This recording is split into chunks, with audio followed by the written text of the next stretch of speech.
देखिए, एक तो आप खुद नंबर्स देख लें पहले, उससे आपको अंदाजा हो जाएगा। आप 35% की इन्फ्लेशन हेडलाइन रन कर रहे हैं और 47% की इन्फ्लेशन रन कर रहे हैं ऑन फूड।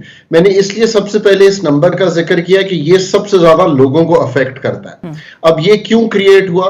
क्योंकि आपकी जीडीपी ग्रोथ जब स्लो हुई तो आपकी सप्लाई साइड हर्ट हुई। जब आपकी रुपए की कदर में इजाफा हुआ तो आपकी जब यानी कि रुपए की कदर वीक हुई तो आपने ये देखा कि आपकी जो इंपोर्ट्स थी वो महंगी हुई। ये सब कुछ क्यों हो रहा है? इसकी कलीदी वजह तो ये है कि एक इंटरनेशनल जरूर आर्किटेक्चर है जिसमें एक सप्लाई साइड कंस्ट्रेंट आया बिकॉज कोविड के बाद दुनिया खुली और एक कसाद बाजारी का माहौल बना, इन्फ्लेशन बढ़ी, जरूर ऐसा हुआ। बट उसके बाद आपने अपने ज़खायर 18 अरब डॉलर के थे दिसंबर 2021 में स्टेट बैंक के, आज वो 4.2 अरब डॉलर पे आ गए हैं। आपने कंसिस्टेंटली चूंकि ब्लीड किया है बिकॉज आपने आईएमएफ के प्रोग्राम से इनहराफ किया है, तो आपकी जो जीडीपी ग्रोथ है, मेरे ख्याल में इवन वर्ल्ड बैंक की ये प्रोजेक्शंस जो है 0.4% और ये इसकी 0.6% एडीपी की, they are on the higher side. आपका जो एग्रीकल्चर है वो हाईली नेगेटिव आ रहा है, आपके जो एलएसएम है वो 4.4% नेगेटिव है, सर्विस सेक्टर में भी कोई ऐसी चीज दिखाई नहीं दे रही है। आप 21% का पॉलिसी रेट रन कर रहे हैं। सो इवन नेक्स्ट 3 मंथ्स जो है वो स्लो ही होंगे, इकोनॉमी में कोई ऐसी बेहतरी नहीं आएगी। राइट, और आप कह रहे हैं कि मनफी यानी कि आपको दिख रहा है growth rate near 0% I think growth आएगी, डिपेंडिंग ऑन आप एग्रीकल्चर को अगर देखें तो उसमें काफी नेगेटिव ग्रोथ आएगी और बाकी भी जो अगले 3 महीने हैं वो चेंज होते नहीं दिखाई दे रहे अनटिल अनलेस के आईएमएफ का प्रोग्राम हो जाता।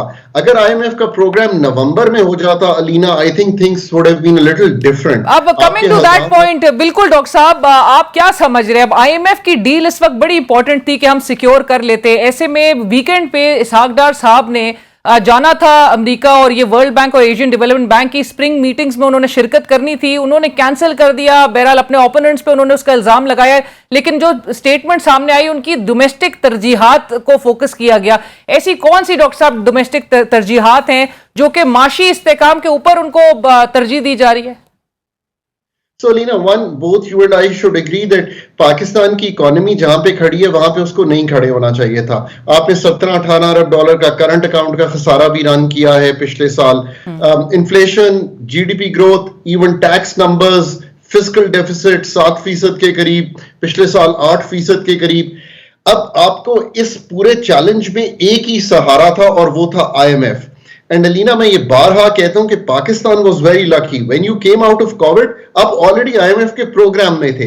पहले मैं 2 मुल्कों का जिक्र करता हूं कि वो लोग बहुत आईएमएफ के को इस तरह लेते हैं कि जैसे आईएमएफ कोई एक दुश्मन है और हमने उसके साथ कोई आर्ग्यू आउट करना है।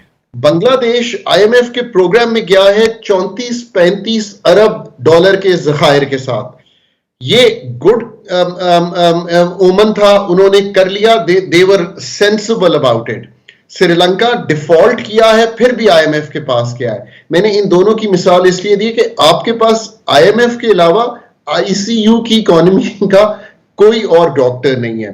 अगर आप ये बात बिलीव कर लें तो फिर आपको 3 नवंबर और आज मैं अप्रैल 11 में आपसे बात कर रहा हूं, ये 5 महीने का डिले नहीं होना चाहिए था। दिस इज कॉस्ट यू कि आप अपनी इकोनॉमी को अनक्लॉग नहीं कर पाए।